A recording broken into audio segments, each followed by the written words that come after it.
With a name like Dead Horde, you're probably thinking that this is just another shooting game with zombies. And you would be 100% correct. At least the name is slightly more imaginative than zombie shooter. Just slightly. Dead Horde was developed by DNS Development. These guys have been around for a while now. They ported Shogo from Windows to Mac, and they also did some effects work for Sacred 2. As for their own original creations, those have not been very good. DNS were behind Booster Trooper, which was a 2D side-scrolling versus multiplayer game. Unfortunately, the multiplayer community for it died about a month after its own release. They also created Twin Sector, which was a first-person puzzler, very, very similar to Portal. It received horrendous reviews and had some of the worst voice acting known to man. As you can see, they have a pretty poor track record, and sadly, Dead Horde does absolutely nothing to improve it. Graphically, it's pretty bad. It came out in 2011, but looks worse than Shadowgrounds Survivor, which came out in 2007. All of the levels look identical. Dark, nighttime, raining, destroyed urban environment. Same assets are just copy-pasted over and over again. Sound-wise, it's just as bad. There's no voice acting whatsoever, and the weapons sound weak when firing them. The sound effect for firing is just, there's only one, and it's reused over and over and over again every single time you fire the weapon. Don't even get me started with the reloading sound.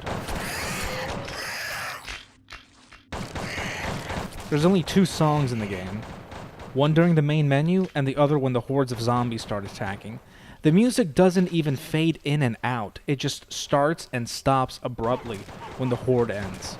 How lazy. The controls are absolute trash. Get this, you can only cycle through weapons. There is no actual weapon select. You know, instead of pressing 1 for assault rifle, 2 for a shotgun, 3 for a rocket launcher, and so on and so forth, you have to scroll with your mouse wheel to select which weapon you want. And there's around 8 to 10 weapons in the game. Have fun with that when you're being swarmed by a horde of zombies. The game has a cash shop system. Every time you kill something, you get money for it. You can also pick up bundles of cash that are hidden throughout the level. That's actually one of the few good things about the game. The levels themselves, while they're completely linear, they have all these little small side explorable areas where you get rewarded with cash, ammo, and health pickups. But the weapons themselves are pointless. Each level adds another item or weapon to the shop. Meanwhile, you're upgrading weapons that you already have and own. So every time you buy a weapon, oh, and get this, the weapons don't come with ammo. You need to buy that separately. That's right, brand new weapon, no ammo. When you buy it, it is objectively weaker than your previous weapon. This makes no sense. Why on earth would I want to buy a new weapon when not only would I have to spend money upgrading it to make them worth using, but also get pissed off when trying to scroll to select it because the game lacks a fucking normal weapon select system. Now you might be thinking, well, it's for replay value. I'm sure you can replay the game on a harder difficulty and keep your unlocks while continuing to upgrade some of the newer guns that you didn't get a chance to use. No, you don't. That would make too much fucking sense. As a matter of fact, the only difficulties available from the start are easy and normal. You need to beat normal to unlock hard. Now, why would I want to replay this game on hard when it's fucking trash to begin with, and I have to start all over from scratch? Why would you also add new weapons to the second to last level in the game? How the fuck do you expect me to fully upgrade it? What exactly was going through your mind when you were creating this? As for the levels themselves, I really love how they decide to blind you by putting shit right in front of your face. I mean, that's great. I love not being able to see anything on the screen. And if you think you're not going to be fighting in these areas where you can't see anything, guess again. The enemies are all taken from better quality zombie games. The only exception is this one creature who jumps and sends a shockwave when landing back on the ground. He looks like the hunter from Left 4 Dead, but with this different attack style. The best part is that you always seem to take damage from him, even if you are nowhere near him. Your score multiplier goes up when you kill stuff, and goes down when you take damage. Have fun trying to get a good place on the leaderboards when this asshole always manages to damage you, despite never actually being in range. Sometimes the enemies have a really long death animation. It lasts somewhere to 4 to 5 seconds. And since your targeting cursor doesn't change colors when hovering over enemies, and only your assault rifle has infinite ammo, you will end up wasting precious ammo on dead zombies that just haven't decided to keel over yet. Now let's talk about the co-op. I played this online with my friend. We had no lag or connection issues. One positive thing to add is that the game saves your progress as long as the same person hosts the next session. I'm surprised they managed to pull this off. Now let's talk about the negatives that the co-op has. My friend's character seemed to suicide in the beginning of each level. That was an immediate hit to our total score, since the more deaths you have, the lower bonus you get at the end of the level. We have no idea why he was just dying. The bigger issue, which is unforgivable, is that you feel like you're fucking conjoined twins. This is how far apart the game allows you to be from each other. Good games, like Lara Croft and the Guardian of Light, zoom out as the players get further and further away from each other, giving both of them an equal amount of room they need for combat and puzzle solving. But not Dead Horde, no sir. To add more fuel to the fire, zombies are assigned to attack a certain player. They do not attack whoever is closest to them. They're programmed to attack just one player. So, during a horde, half of the zombies will go for you, the other half will go for your partner. Your immediate reaction is to split up, so you won't get swarmed by this massive horde. Well, too fucking bad. 90% of our deaths were due to us being too far apart, thanks to these dumb fucking invisible walls. We just got stuck. We couldn't go any further.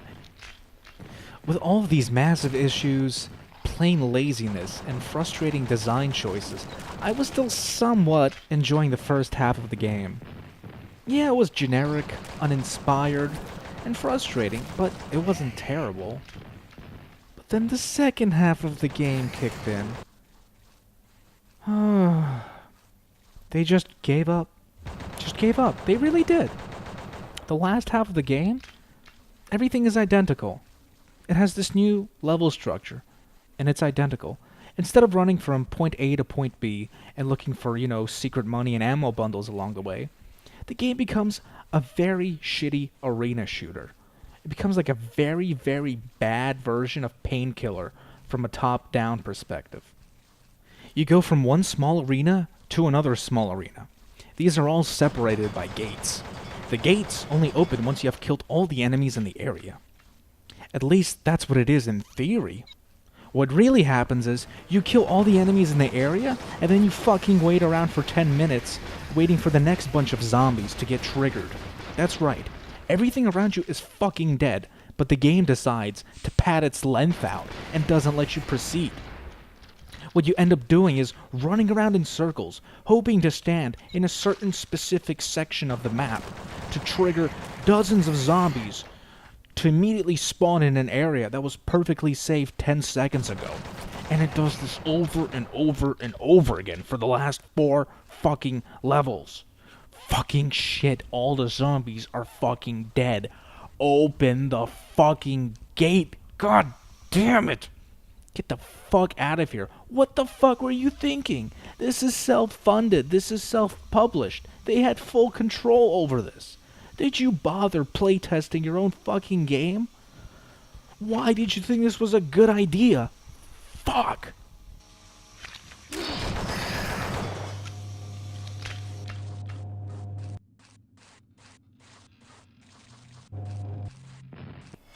Oh, and here's a nice little bug. Every time I fill up my rocket launcher with ammo, it automatically upgrades the maximum capacity for it. Great. Just great. I'm speechless. It's full on ammo, but it's letting me refill it anyway. And every time I refill it, maximum ammo increases. Yay! And here's the gem. The ending. I'm not one to spoil endings for games, but just look at this shit. Look at it. It's the kind of ending you'd expect to get from a NES game.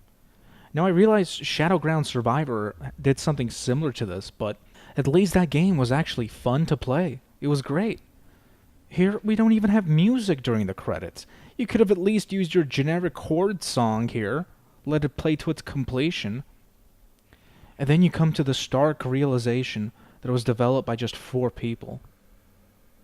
No excuse. No fucking excuse. Super Meat Boy was developed by 2 guys. The original Mortal Kombat was created by 4 people. And that wasn't a cheap, low-budget download-only title. That shit came out in arcades across the nation. No excuse. Well, at least they priced it correctly. It launched for only $10. While I don't think it's worth playing even for free, at least they didn't try completely ripping you off like some other games of less than or equal to quality, such as Shadow Harvest Phantom Ops. That shit launched for $40. Avoid Dead Horde. Really. What little fun you may get from the first few levels gets shat on by the horrendous, broken, non-functioning arena style of the last few. It's not worth it. It really isn't. Go play Alien Swarm instead. It's awesome, it's free, it has 4-player online co-op, it has a lot of replay value with a leveling and upgrade system, and it has plenty of custom campaigns done by modders. Don't play this. If you enjoyed this video, please like, comment, and subscribe. Thanks for watching.